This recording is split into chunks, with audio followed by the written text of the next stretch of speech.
members of the Barrio, it's John, and this video is long overdue. After living in Merida for 2 months, I'm gonna present you all with 10 amazing things that you can do in the state of Yucatan, Mexico in 2018. Now, I know you all wanna stare at my pretty face for as long as possible, but why don't we get right to the list? Number 10, visit Raccoon Island. The El Corchito Reserve is located just a few minutes from Progreso and is insane. For less than $2, you take a ferry to this nature preserve where you're instantly greeted by some adorable raccoons. This is their natural habitat and they're quite friendly hosts. If that's not enough, there are a few cenotes located here, so feel free to take a dip into the water. I'd highly recommend this for families with kids. Number 9, head for Valladolid. This Pueblo Mágico is particularly special at night. It has a charming square in the center with plenty of yummy food available for purchase. I really love the church there, and it's the perfect spot to make some day trips to nearby ruins and cenotes. We're just starting to heat up, guys. On to number 8. Eat huevos, matoleños, and matul for breakfast. You can sample this delicious specialty of the Yucatan in the town where it was created. Try them at the market from Doña Avelia's. It's the most famous spot. And what it is it's a combination of eggs, cheese, salsa, black beans, ham, peas, and more, all on a tortilla. They're super cheap at around $3, and it was the best breakfast I've ever eaten in Mexico. Doña Avelia still works there, so feel free to say hi to her. She's a bit of a local celebrity. Numero 7, spend a day cenote hopping. And cenotes are sinkholes which are filled with fresh water. They're very swimmable, and there's about as many cenotes in the Yucatan as there are taco shops in Mexico City, 6,000 or so to be exact, so they shouldn't be too hard to find. However, your best bet is to find a few clustered in one area. One of my favorites was outside of Valladolid at Parque Exquequén. The cenotes were absolutely gorgeous, and they had lockers and changing rooms, which I found very convenient. Another great option is to head for the Kusama cenotes, and what makes them unique is that you'll need a horse-drawn cart running on old railroad tracks to reach them. Talk about adventurous.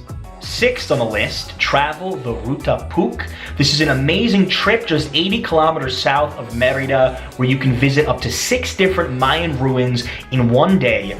Uxmal is the largest and most famous of the cluster. You'll want to spend the most amount of time there. However, I actually enjoyed some of the smaller ones better because at times we felt like we had the whole place to ourselves. I'd recommend getting a hotel in the area. That way you won't feel as rushed to take in all of the sights. Number 5, cook your own Yucatecan cuisine. Well, you'll get to eat it too, of course. We had a fun day with Traveling Spoon, a company that pairs you with a local chef. We went with our guide to buy the ingredients at a local market. Then I attempted, rather poorly, to help cook the food. John's tortilla, Adriana's tortilla. Adriana was way more natural. The best part is at the end when you actually get to eat your creation. I fell in love with both sopa de lima and panuchos after this, and I know you will too.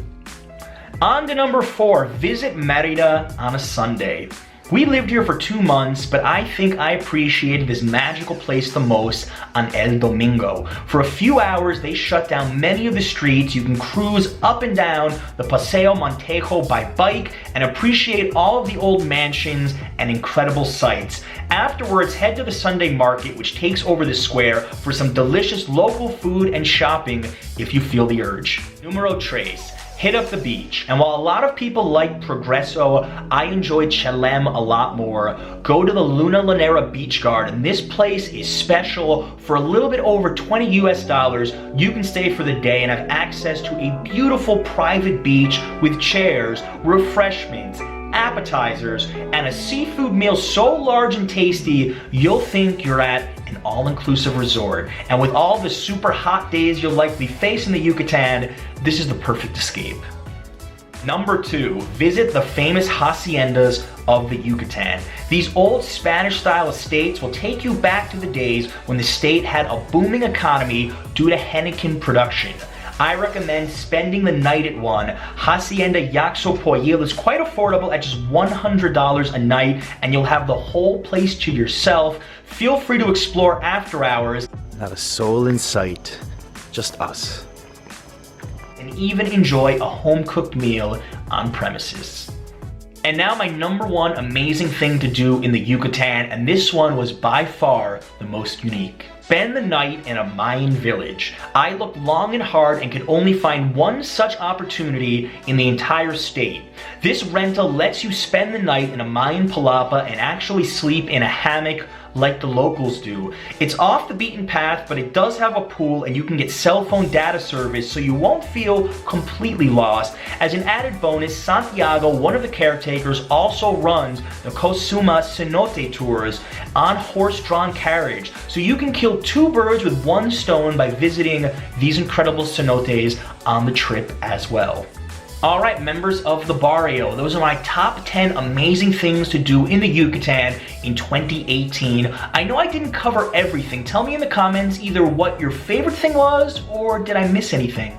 Make sure to subscribe for more informative and entertaining videos from Mexico. Remember, all of these activities were covered on my Yucatan playlist, which is going to be linked down below in the description. Thank you so much for watching. We've got a lot more incredible things coming up from south of the border.